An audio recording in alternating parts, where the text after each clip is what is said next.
നമസ്കാരം, ഏവർക്കും social science പാഠശാലയിലേക്ക് സ്വാഗതം. PSC, UPSC, staff selection commission, അധ്യാപക യോഗ്യതാ പരീക്ഷകൾ എന്നിവയിലൊക്കെ സോഷ്യൽ സയൻസ് പാഠഭാഗങ്ങളിൽ നിന്ന് ചോദിക്കുന്ന ചോദ്യങ്ങൾക്ക് കൃത്യമായ ഉത്തരം നൽകുവാൻ സോഷ്യൽ സയൻസ് പാഠശാല എന്ന ഈ ചാനൽ ഏവരും സബ്സ്ക്രൈബ് ചെയ്യുക, ഷെയർ ചെയ്യുക. ഇന്നത്തെ ക്ലാസ്സിൽ നമ്മൾ ചർച്ച ചെയ്യുന്നത് മഹാജനപദങ്ങളെ കുറിച്ചാണ്. കൃഷിയുടെ വികാസത്തോടുകൂടി മനുഷ്യന് ഏതെങ്കിലും ഒരു പ്രത്യേക സ്ഥലത്ത് സ്ഥിരമായി താമസിക്കേണ്ടി വന്നു. മനുഷ്യൻ ആദ്യകാലങ്ങളിൽ കൂട്ടമായി ഗോത്രങ്ങളായാണ് ഇത്തരത്തിൽ സ്ഥിരമായി ഏതെങ്കിലും ഒരിടത്ത് താമസിക്കുവാൻ ആരംഭിച്ചത്. ഗോത്രങ്ങളെ ജന എന്ന് പറയാറുണ്ട്. ഇങ്ങനെ ജനങ്ങൾ സ്ഥിരമായി താമസിക്കുവാൻ തുടങ്ങിയ സ്ഥലങ്ങളാണ് ജനപദങ്ങൾ എന്ന് അറിയപ്പെടുന്നത്. ഇന്ത്യയിൽ 16 മഹാജനപദങ്ങളാണ് വികസിച്ച് വന്നത്. ഈ മഹാജനപദങ്ങളിൽ പ്രധാനമായും 2 രീതിയിലുള്ള ഭരണ സംവിധാനങ്ങൾ നിലനിന്നിരുന്നു. ഒന്നാമത്തെ ഭരണ സംവിധാനത്തിന്റെ പേര് ഗണസംഘം എന്നാണ്. ഗോത്ര തലവന്മാരാണ് ഗണസംഘങ്ങളിലെ ഭരണം നിയന്ത്രിച്ചിരുന്നത്. ഇത് ജനാധിപത്യത്തിന്റെയോ റിപ്പബ്ലിക്കിന്റെയോ ആദ്യകാല രൂപങ്ങളായി നമുക്ക് മനസ്സിലാക്കുവാൻ സാധിക്കും. ഹിമാലയ പർവ്വതത്തോട് ചേർന്ന് കിടക്കുന്ന പ്രദേശങ്ങളിലാണ് ഇത്തരത്തിൽ ഗണസംഘങ്ങൾ നിലനിന്നിരുന്നത്. രണ്ടാമത്തെ തരം ഭരണവ്യവസ്ഥ രാജഭരണമാണ്. രാജാക്കന്മാരാണ് അവിടെ ഭരണം നിയന്ത്രിച്ചിരുന്നത്.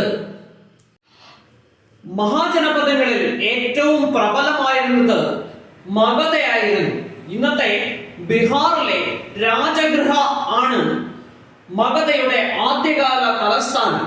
പിന്നീട് ബീഹാറിലെ പാടലിപുത്രയിലേക്ക് തലസ്ഥാനം മാറ്റി. പാടലിപുത്രത്തിന്റെ ഇന്നത്തെ പേര് പാട്ന എന്നാണ്. 3 രാജവംശങ്ങളാണ് മഗധ ഭരിച്ചത്. ഹര്യങ്ക രാജവംശം, ശിശുനാഗ രാജവംശം, നന്ദ രാജവംശം. ബിംബിസാരനും അജാതശത്രുവും ഹര്യങ്ക രാജവംശത്തിലെ രാജാക്കന്മാരായ ശിശുനാഗനും കാലശോകനും ശിശുനാഗ രാജവംശത്തിലെ രാജാക്കന്മാരായിരുന്നു. മഹാപത്മനന്ദൻ നന്ദ രാജവംശത്തിലെ രാജാവായിരുന്നു.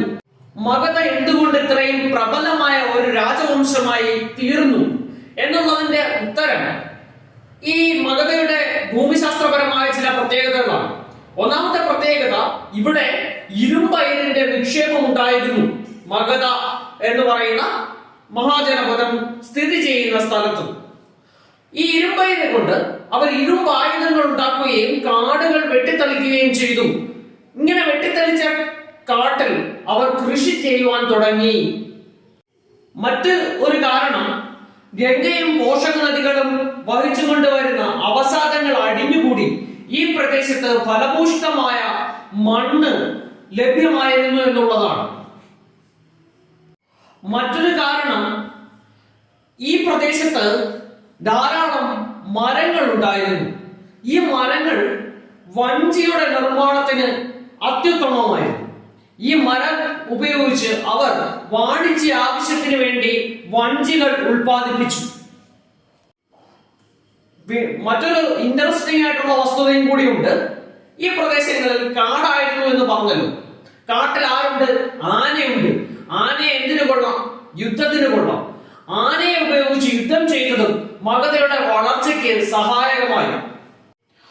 മഹാജനപദങ്ങൾ എന്നാൽ എന്താണെന്നും മഹാജനപദങ്ങളിലെ ഭരണവ്യവസ്ഥ എന്തായിരുന്നുവെന്നും മഹാജനപദങ്ങളിൽ ഏറ്റവും പ്രബലമായ മഗധ എന്ന മഹാജനപദത്തെ കുറിച്ചും നമ്മൾ ചർച്ച ചെയ്തു. ഈ വീഡിയോ ഏവർക്കും ഉപയോഗപ്രദമായി എന്ന് വിശ്വസിക്കുന്നു.